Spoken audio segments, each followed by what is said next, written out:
welcome back to Unleashed. And remember, we are the Resistance. I'm your host, Brent Henderson, and this week is going to be really, really cool. It's called Lost at Sea, and this is episode 3. Hey, that rhymes. Episode 3, Lost at Sea. What was that movie where they kept rhyming? Princess Bride. Oh, now stop rhyming, and I mean it. Anybody want a peanut? Remember that? Yes. Oh, yeah. I love what that a movie. classic. Andre the Giant. But this is going to be really cool this week because we're going to be going back to Alaska. You know, the last 2 weeks we've been in Africa, but we're going to be going back to one of my favorite spots, which is Alaska. I think actually the next 2 episodes we're going to be there. So this is going to be fun. For you guys that love Alaska, there is nothing like Alaska. It's my favorite place on the entire planet. If you've never been there and it's on your bucket list, make sure you get that off your bucket list. You need to go. But we've got, let's see, we started week 1. And we talked about those 3 words, and you guys by now are getting used to this. It was identity, identity, identity. And that's the core of who we really are. It's the main thing that will be woven through every episode we do until the day I take my last breath. I mean, it's going to be there. Identity is the main thing to remember, who we are in Christ.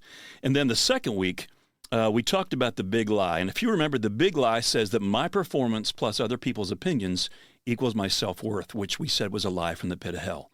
Because, if that's the big lie, then the big truth is no, it's God's performance and God's opinions that equals my self-worth. So it's so key to remember that. And we do a question, every single week we bring in questions from you guys, and we hope that you will go to podcast at Unleashed Men and send us your questions. But we have a question that came in for this week, and it's going to tie right in with what we just covered with the big lie. And I know, Eric, I think you've got that. I've got it. Okay, this question is Don from Illinois. Don wants to know, how do you deal with the haters when you're trying to do your best and help others remain humble as possible? But I'll tell you what, it's something we all deal with. We see people out there, we're trying to do good things, and people are, trying to shoot us down. They always, what's that saying? It's always the Christian army that shoots their wounded. Yeah. And here's what I've learned. They don't just shoot their wounded. After they've shot their wounded, many times they'll drag them through the mud and then hang you up as an effigy on the end of town for others to see, don't you ever do what they did, or you're going to pay this price. And man, who wants to be a part, of a body of believers, like that? And that's why that's why we have so many people going, I'm not going to go back to church because I've been hurt by that kind of stuff. Right. Everybody's got sin. There's nobody out there that doesn't have sin. And, I think with the beginning of understanding who we really are is the beginning of understanding the grace that God gave us, and that we have a new identity. We've been changed. But his question, what do you do when the haters are doing this stuff? You're trying to do good stuff, and it seems like the bigger the platform you get, the more people go after you. Someone said something to me one time, and I think it was something like this: it's none of my business what other people think or say about me. And really, at first you're like, wait a minute, I need to know. Why? Why would you care what they think about you? Because the only one whose opinion matters is whose? It's God's. Right. And until we can really get to that place where we understand that he is the only one that matters, ultimately, we're going to struggle with the big lie, that my performance plus others' opinions equals my self-worth. So, yeah, renew. In episode next week, we're going to be talking about declawing the lies of the enemy. So tune back in for that one next week. You're going to love it. It's going to come back and apply right to what we just talked about. Well, anyhow, let's go ahead and get started to this episode 3, Lost at Sea, and the backdrop for this is going to be out of Seward, Alaska. And if you've ever been there, maybe you saw the movie years ago with Sean Connery. What was that? Hunt for Red October. And if you ever saw, it's an awesome movie. You see that submarine coming in. Well, that's actually the bay that comes into Seward right there. And that's where that shot, with the snow-covered mountains and everything. I've spent a lot of time in that area, whether it be sea kayaking, fishing trips, whatever. But it is probably the most picturesque place that I have ever been on the earth, bar none. And, I've been to a lot of places in Alaska, and I used to work up in a little fishing village, King Salmon. Back in the 80s, when I was in college, I would go up there and work in my summer times and make money. And my friend Ralph and his dad, he was the captain of the boat. And and I'll do a story on that sometime because there's some pretty wild, like we're not already doing pretty crazy stuff as it is, but some really off the hook stuff. But it's a place like no other. On that trip, I remember, and the one summer was the summer of '85, and we had put out in Bristol Bay. Now, here's the thing. When you're out there fishing with these commercial fishing boats, these salmon boats, there's probably close to 700 boats that can be out there. When the fishing game opens up, they say, hey, for the next 12 hours, we're going to open it up where you can fish, or the next 24 hours, your boat's in the water, you're out there, you're fishing. We had like 300 feet of net, or 300, we had 3 100-foot sections in net out. So would it be 100 yards worth of net? And these are gill nets. So when the salmon swim in and they get their face in there, their gills get stuck, they can't back out. And so you watch the top of the corks, on the ocean. And when the corks start to go down low in the water, you know that you've got a lot of salmon in there. And you'll begin to see the surface of the water. It looks like popcorn. It's really cool, just snapping on the surface. But this one day, we had been in dry dock. We were getting the boat ready for fishing season. And we put in the fishing game, it came over the radio. They'd open it up, and we went on out into the bay. And there were 2 Italian wooden boats. We were fishing, in an aluminum boat, which most of them are. And they were out there in these 2 wooden boats, and they had been putting caulking in the seams, and it needed to have more time to dry. Well, when they opened the season up, of course, everyone wants to make the money. That's why you're there. And so they put in too soon and went out. And they were, the salmon were just nailing it. And we were pulling in brailers, and just unloading these, thousands of pounds of fish. And they had gotten too many fish in their brailers in the bottom of their boat, and it began to separate the caulking in the seams. And the water began to pour in. Now, you're out in the open ocean, right? I mean, this is not like on a lake. This is in the open ocean. And you've got some really nasty tides coming in and out of here. And the next thing I know, I see that boat going down. They're calling their sister ship. They're throwing all their Lorenz, all their gear, everything they've got, the electronics over onto this other boat, and they jump off. I have pictures. And at the very end, you see just the nose of the boat sticking up. That's all that's left. And then the next thing you know, it's gone. I mean, this is the real deal. This is not like, just working, around the house in your yard doing some stuff. I mean, these kind of things when you're out there, you can make one bad choice and the second one will kill you. That's what it's like in some of these locations we're going to be going to. So, but this one, we're going to go back to Seward. And, Seward is an amazing place. I go fishing with a company out of there called Miller's Landing. If you ever go, they're a great one to look up. But we would take, groups of guys out and go fishing. And we come back, and I think actually we have a photograph that I had sent you, I think, to put up on the for the episode. You'll see when you log into this and you see the episode, I'm standing there with a halibut, and that halibut's 105 pounds. We're throwing 10-pounders away. I mean, we call those chickens. I mean, you think catching a 10-pound fish on a lake here, in the the U.S., that's like a bass or something. That's a huge fish. Right. Those are tiny. We're throwing them back. So when we start catching, 30, 40 pounders, now we're getting into some halibut that we're keeping. And when they start getting big like this, 80 to 100 or, 200, 300 pounds, we had a 410, with slugs in it that we shoot them with when we bring them up alongside the boat. You can't even put those things in the boat because when they come in, if you haven't shot them when they're that big, they start snapping around. They'll break your ankle. They'll break your poles. I mean, you can't believe the power. They're just like one big chunk of muscle. It's amazing. But, oh man, I get, sorry, a little sidetrack here. I did go on my ADHD. We were out in the Zodiac in Cook Inlet one time fishing, and we brought up an enormous halibut.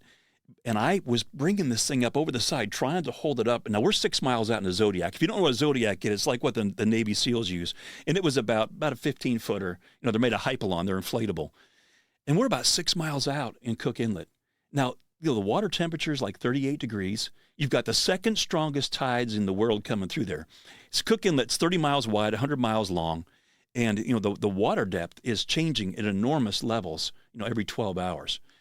So we had a slack tide. We've been fishing, and luckily we were able to kind of just, sit there and drift a little bit. And I'm pulling this salmon up, and the tide had just started to pick back up again. And we were getting some rollers, 1 and 2 foot rollers, which is making the boat just kind of go up and down, which made it really difficult when you got a fish up over the side to shoot it. So I pull this fish up over the side, and my buddy takes out his 9mm, and he goes to shoot it, and the wave hits the side of the boat, just kicks us sideways. And when he discharged, it missed the side of the boat by maybe an inch. Now, we're not fishing near anybody at this point. We're just out there by ourselves in this Zodiac. So you got to understand, the water temperature is about 38 degrees. You've got about 30 minutes in that water, if you don't have an emergency suit, that you put on, before you're going to be hypothermic and you're going to drown. You're done. That's it. So it's this kind of crazy stuff that can happen. So I thought this trip in Seward is going to be a little safer than these other trips. So my buddy had a 29-foot Bayliner. And now this wasn't an aluminum boat. This was fiberglass. And most of the boats up there are aluminum because, you've got, especially in this area, we call them bergy bits. You've got some glaciers that are calving, and those pieces of ice are floating out of these fjords, coming out into the open ocean, and then, moving out. Now, the glaciers, when they are receding, they have a water flow that comes out underneath the water you can't see that's moving out toward the open ocean as these things are moving. And that's why you get these pieces of icebergs and things floating out into the open ocean. So you really got to be paying attention, and you usually are using, again, a aluminum boat because you can take some good hits, against an aluminum. But fiberglass, it's a totally different story. But my buddy had brought this up from the lower 48, and he had it up there. And we decided, hey, we're just going out of Seward. We're going to go out maybe 30, 40 miles, and we'll do some halibut fishing, maybe some lingcod, black sea bass. So we had this Zodiac that we had at Cook Inlet, and we turned it upside down. We deflated it somewhat, put it up on the bow, fastened everything down, and so we're ready for some adventure. So we're on our way out. We're passing killer whales. I mean, we had a whole pod of killer whales right beside us. You want to talk about something crazy. When you have those big dorsal fins, 6 foot, coming up above the boat beside you, and you see the size of these things, and if you've ever seen, like on YouTube or something, how these things hunt, they're scary how they can hunt in packs. They're like wolves. I mean, they're just, 1,000 times the size of a wolf. So we're on our way out. We're passing these really cool things. Dahl's porpoises are surfacing beside us. I mean, they're going as fast as we are. We're doing 25 mile an hour or whatever, and they're just keeping right up with us. They're cutting us. I got great footage of this stuff. But we get out past the mouth of, we're out in the mouth of Seward, and we're heading out in the open ocean. We're about 35 miles out, probably. The Chilswell Islands are out in this area. And all of a sudden, the motor shuts down. Well, we found out we had thrown a bearing in the motor, and we're dead in the water. Now, we're running a Ford 460 on this, and we just had the one engine. And for whatever reason, we didn't have a backup motor. We had a 25-horse short shaft for the Zodiac that we had, but it wouldn't fit the 29-foot boat. It was too short of a shaft. So we're like, okay, what are we going to do here? Well, we're out in the open ocean now. We're not in this bay anymore. We're out in the open ocean, and the tide are starting to change, and the rollers are starting to come in. We realize we can't play around with this. Our electronics, everything we had, everything was going down. Like, what in the world is going on here? So he had a little 9.9 short, or a long shaft, like you would have like in a little trolling motor in a lake, that kind of a size motor. And we put it on the back. It's kind of funny to see this big boat with this little 9.9 on the back. But it gave us just enough power. It was the Aialik Peninsula curves out around here. It gave us just enough power to get around the tip of the peninsula to try to get away from this storm. And there was a little place, it's called Three-Hole Bay. And you've got these little holes back in there where you can get back and you get into a safe harborage, if anything happens like this. So we made our way into this one little harbor thinking, someone's going to find us today. It's just a little glitch, right? So this is day one. Yeah, notice I'm saying day one. This is not going well, right? So here we are, not realizing we really are kind of lost at sea at this point, thus the title. So we get back and we get anchored up, and at the end of this bay, now this bay, there's no shore, there's no sandy beach, there's no place you can get off. These are rock cliffs, and they go up hundreds of feet, all the way around you. And the water underneath you is just like that. I mean, these cliffs keep on going down hundreds of feet straight into these little bays. But at the very end, there was an avalanche chute where all these boulders, it must probably have been an earthquake or something. There's a lot of earthquakes that happen in Alaska every year, that had caused an avalanche chute. And all these boulders had come down, and we anchored up out in the bay over top of these boulders because we found out that it was only maybe like 100 feet deep rather than, 400 or 500 like the rest of the bay was. So we get the anchor down in there, and we're just kind of waiting, making a plan. What are we going to do? Well, this is day one, and we figured someone's going to find us. But there was a storm coming in, so it was foggy. So we're going to, probably no one's out. We'll just spend the night in the boat. We got, there's a cabin in this boat. We can get underneath. So we get up the next morning, and it's still pretty foggy out. No one's seeing us. Well, we think someone's going to find us today. Well, that's day two. No one comes. Well, by day three, we've been eating. We've got the water we've been drinking that was in the boat and different things. And we're realizing, what if nobody finds us back here? Well, day 4 gets here. Well, now we realize we're going to have to do something. This is not good. So we're fishing off the back of the boat, and because we're over rocks, it's great. I mean, we have a lot of fish hiding, especially these black sea bass. And there's a fish called a yellow eye. They're a really deep fish. They're bright orange. And we were pulling these things up. And I remember pulling this one orange fish up this yellow eye, and I got it to the surface. Now, when the bladders inside of these things, when you bring them up, they kind of blow up and they float. Well, that's all it took was just one eagle that saw this out there floating on the surface, still on my line, right? Swoops down, grabs that thing, takes off with it. There goes the line, snaps. Just incredible. We actually got some great footage of these things doing this. But we're bringing up fish. We're filling things up thinking we might have to have this. Well, we did. And so we're kind of grilling these things out in the back of the boat. Well, day 5 gets here. Well, finally, on day 5, we had one boat, and again, it was from Miller's Landing, the place I was telling you that we usually go fishing out of.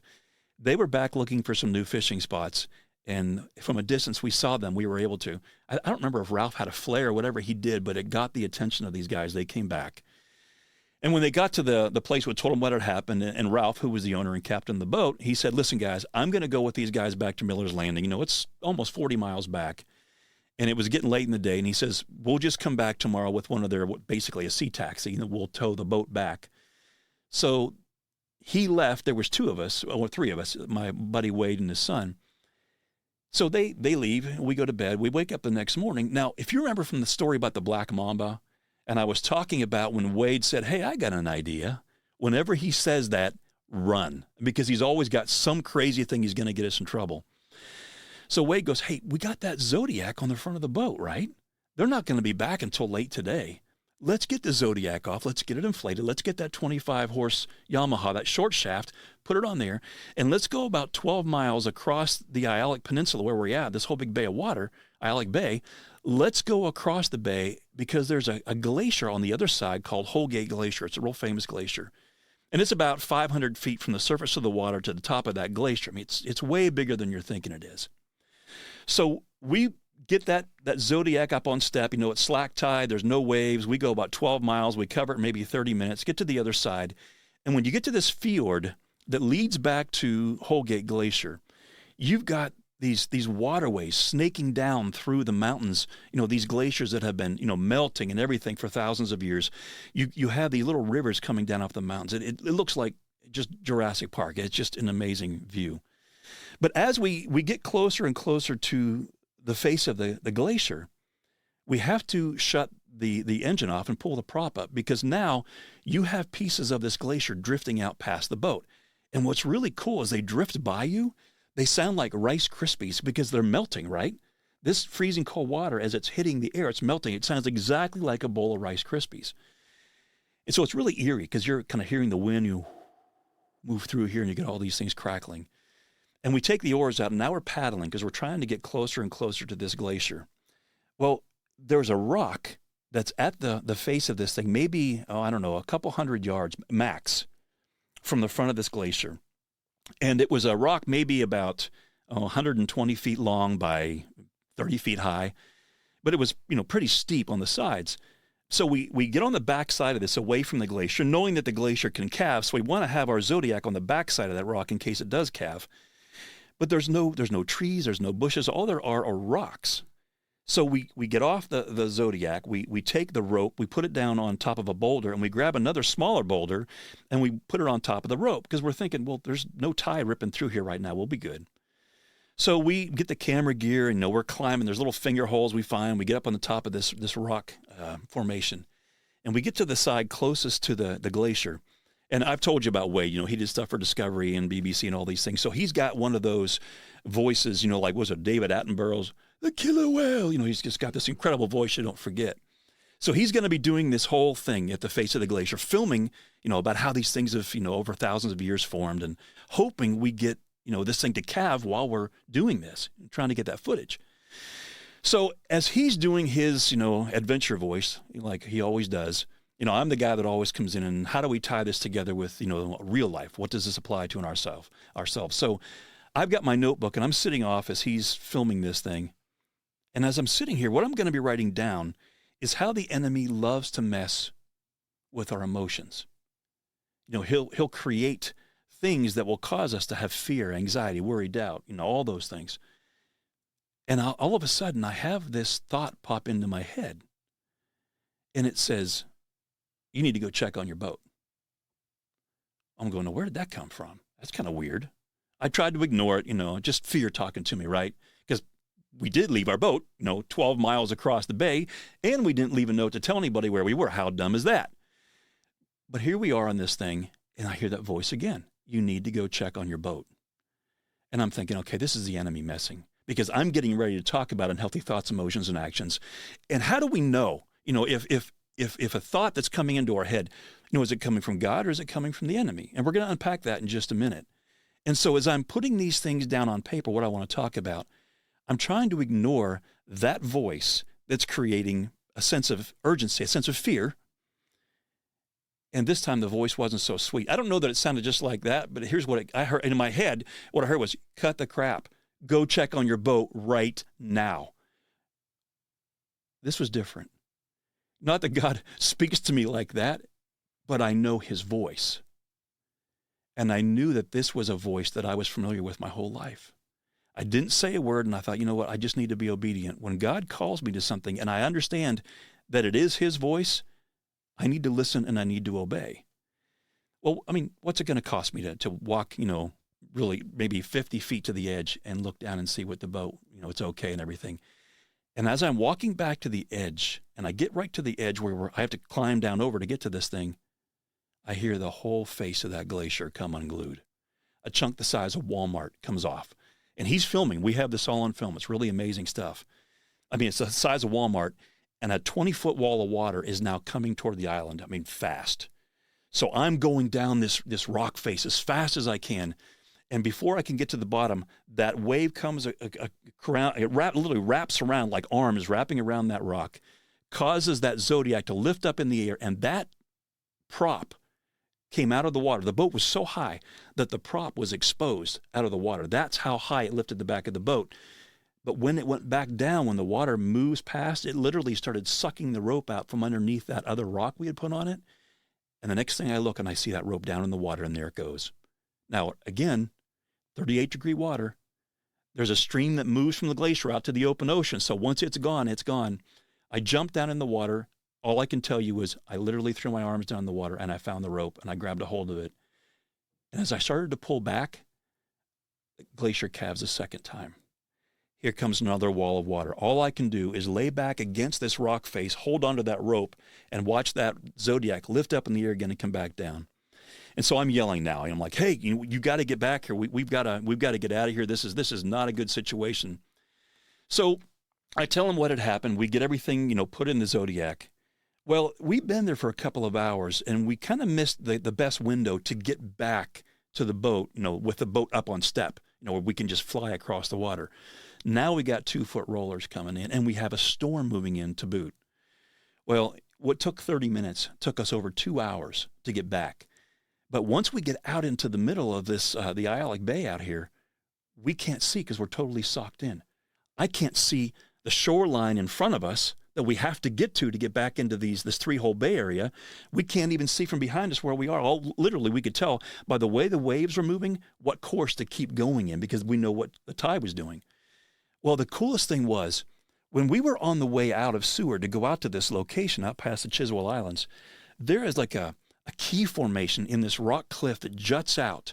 And it looks, I kept thinking it looked like the empty tomb, where Jesus would have come out of. It looks like a huge tomb that was rolled away. And as we finally get to the shoreline, I said, just start following the shoreline until we see that keyhole. That's it. That's our spot. We found it. We found our way back and to get into 3-hole bay. And as we get back closer to the boat, we realize that the anchor has now come undone. Now remember, this is a fiberglass boat. This is not an aluminum hulled boat. And I told you that it was totally like rock cliffs everywhere. So if that boat would start slamming up against these cliffs and we didn't have any way to really motor this thing, it would shatter the hull. And we're sunk because there's nowhere for us to get off. It's just a bad situation all the way around. So we get there and he realizes, the anchors come out and he's yelling to me, Brent, get out of the Zodiac, get up in there and get down inside the the hull and see if you can find some other anchor rope down in there. So I'm taking kitchen table cushions off. There's some storage units. I find some anchor rope. I come flying up. I'm tying it onto the other one. I'm tying it onto the edge of the boat, and I take it and we pull the anchor. I give it to him. Now what he's going to do is he's going to take that Zodiac out away from the boat with the anchor, because he's got to get far enough away from the cliff, taking the anchor in the opposite direction, because it's all about the angle of the dangle, right? Because he's going to drop it. Well, he starts going out, and he just disappears from sight in that thick fog. And all of a sudden, I hear the engine rev, and I hear this ping, and then I hear the engine shut off. And then I hear, whatever you do, don't let go of the rope. I'm like, what happened? The pin sheared off. He had no gears. There was nothing left. So all I could do is, now I'm holding onto that rope. I'm pulling him back up to the boat. And as I get him on side, we're like, listen, we're just going to have to shorten the rope. We're going to have to drop it right where it's at and just pray that that anchor holds. Well, you can imagine, if this pin would have sheared off out in the middle of that bay on our way back, and we would have had no gears, they'd have found us 6 months later washing up on some Japanese beach, right? So you better be brushing up on your Japanese. So we got down into the bottom of the boat and literally had to spend one more night in there. And I don't know if I've ever prayed harder in my life, because we realized no one's coming back yet. And if this thing hits the rocks in the dark, that's it. We really are sunk. But it was one of those things where in those instances, God has a way of letting us know that he is the one who is in control. No matter what the storms are that we are going through, I learned I can trust him. His anchor always holds. And I'm sitting here telling you this story now and being able to apply it to what we're getting ready to go into now with bringing this back to the home front, because God had a plan for that story. And he had a plan for you, whether you realize it or not, to hear that story. So stay tuned in, because what we're going to do now is we're going to take that whole adventure, that whole journey that we had, and discover, what does that look like in my life? What would God want me to learn out of some of these situations? Our next episode, we're going to be talking about how challenges are gifts. And this is going to be a great episode to lead into that, because we begin to discover that those difficult things that we go through in life really do bring us closer to God. But the one thing that I know that I discovered on that, when I was on that rock and God says, go check on your boat now, I knew his voice. John 10:27 says, my sheep listen to my voice. I know them and they follow me. If you knew and really believe that there is a God, and you learn how to trust him because you know his voice, aren't you going to listen and follow him when he calls you? Because you do know that he wants what's best for you.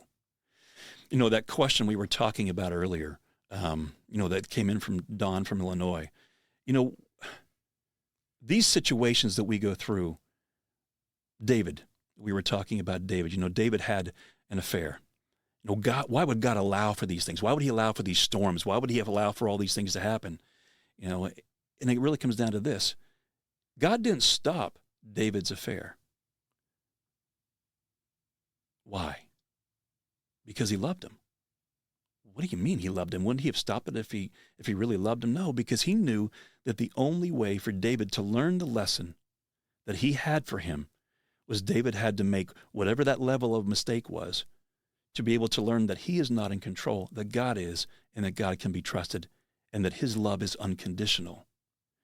And I don't know what you've been through, what kind of storms you've been through, what kind of train wrecks, shipwrecks, whatever in your own life you've hit a wall, and you think, God, why didn't you stop that? And that's a legitimate question. We all ask that, right?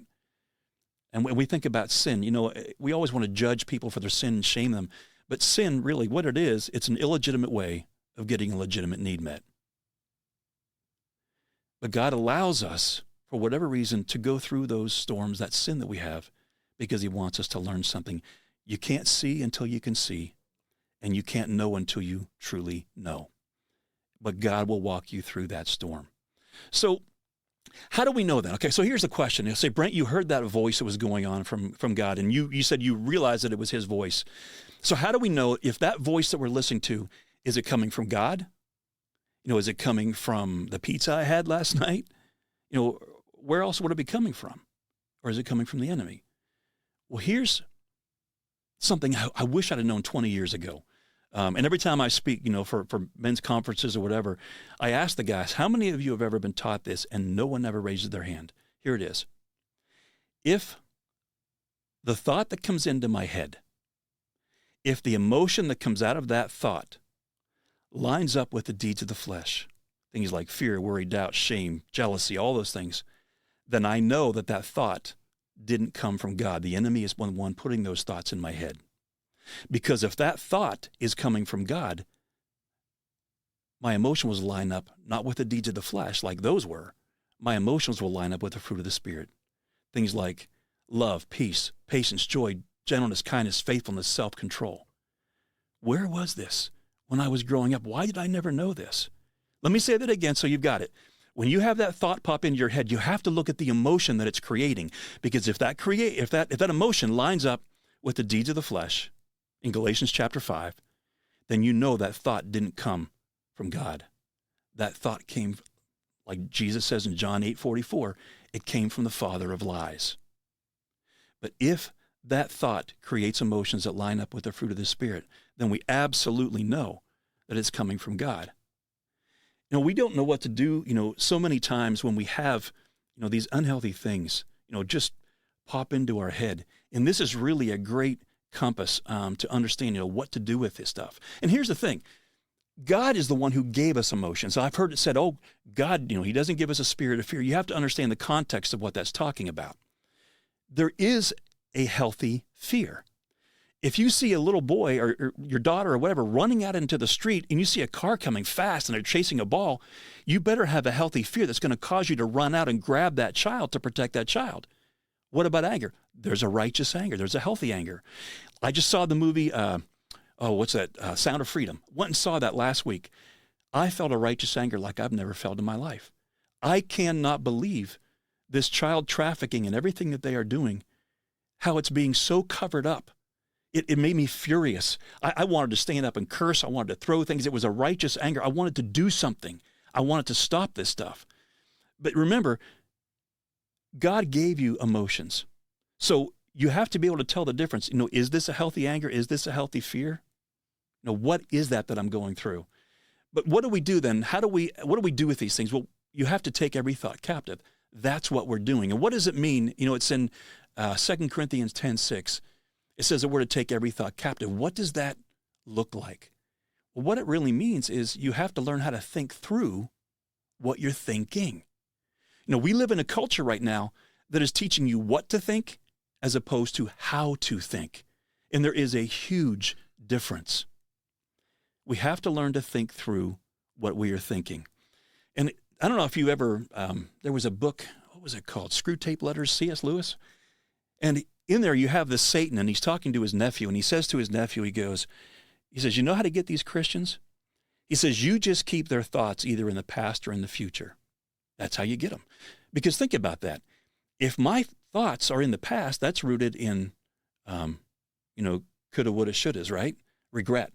If only I'd have done this, my life might be different or whatever. And then you think about future thoughts, those create anxiety. What if I lose my job? What if my wife leaves me? What if my daughter gets pregnant? What if my son gets on drugs? And here's what I want you to try for a second. If you're driving your car, wherever you are, I want you to think about something right now. I want you to try to have an unhealthy emotion, all right? But here's the condition.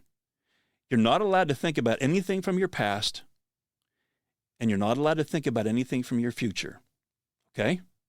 Go.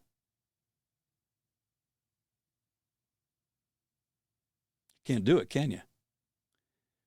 Because see, when you stay in the present, which is where God wants us to be with him, you don't have unhealthy emotions because you're not focused on the past and you're not focused on tomorrow. You're staying with where God is right now. Brent, I want you to go check on the boat right now. I knew his voice. It wasn't like, well, what could happen? I didn't even have to go to what might happen. It was an immediate, I knew my Father's voice. And it comes back down to, my sheep, they know my voice and they follow me. So I want to encourage you to begin to learn how to follow God. And what do we do? Brent, give me some scriptures that shows me like what you're talking about, how that might tie in so that I can understand this. Well, like I said, 2 Corinthians 10:6. And I love, I'll use the NASB or, sometimes I'll use the NIV, but I love when I'm working with guys, especially, I love using the Message paraphrase just because I'm not doing it for study's sake, to exegete or something. I'm doing it to really help a guy understand. But I love the Message in this one. And it's 2 Corinthians 10:6. Now listen to this.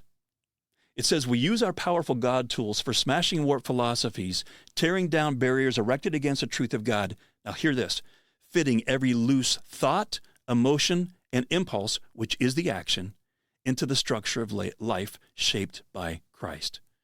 Now, when you go through cognitive therapy, if you've ever been to counseling before, chances are that's what they're doing. And that teaches you that your thoughts create your emotions and your emotions create your actions. That makes total sense. We know how that works. You get a thought in your head, it makes you feel a certain way, and so you act a certain way. But what we're doing is we're learning to take every thought captive now. That's what this is saying. So it's instructing us to use our God tools. Well, what's our God tools? Well, look at Romans 12:2. It says, do not conform to the pattern of this world, but be transformed by the renewing of your mind. Now listen, then you will be able to test and approve what God's will is, his good, pleasing, and perfect will. So whose job is it then to do the transforming? Is that mine or God's? That's God's. My job is to do the renewing. I am transformed by the renewing. That's how it works. So we use our God tools. We go back and we begin to look at what God says is good, which is pure, which is holy, all those things that we know. So remember, again, God is the one who gave us these emotions. So it's really important that we begin to understand, how he's working with all this. So, the lies of the enemy, they can clog up your thinking, right? They can leave you feeling, unsure, confused, dazed, maybe in a fog. But none of those things line up with the fruit of the Spirit. So don't confuse, again, unhealthy anger with a righteous anger. You have to understand the difference between those. So let me kind of wrap this up here and kind of bring it back to the home front now. We talked a little bit about that, but let me give you a real-life illustration where the enemy went after me with something to try to create an unhealthy emotion. I was coming back from, I'm trying to think, was it Harrisburg? I was flying to Harrisburg from Dulles in D.C. And when the plane left, it was a small plane. It was maybe 18 seats. It was like the one seat on the one side and two on the other, not very many rows. And as I got on the plane that day, there was a girl that was behind me. She'd never flown before. And she starts up a conversation. She's really nervous, and so she's talking to me. And she's like, man, I've never flown before. We drove up here from Tampa, and this is my first flight. And, I don't know what to do. How should I feel? And she goes, what do I do? And I'm like, nothing. I said, you'll be fine. I said, I've flown hundreds and hundreds of times. You'll be fine. So I explained what it's going to be like when we take off and the G-forces. And so we take off. She stops talking, and I'm kind of focused. I'm thinking, hey, I can get a little nap now. I got an hour flight. And as the plane is going up, and they get right about to where they say, you can put your tables and seat backs, back now or whatever you want to do, I'm hearing this sound. And it sounded kind of like this. Like if you've ever been on a plane, when the plane lands and they hit the brakes and they hit the reverse thrusters to try to get the plane to slow down faster, I'm hearing that sound. But we're not on the ground, right?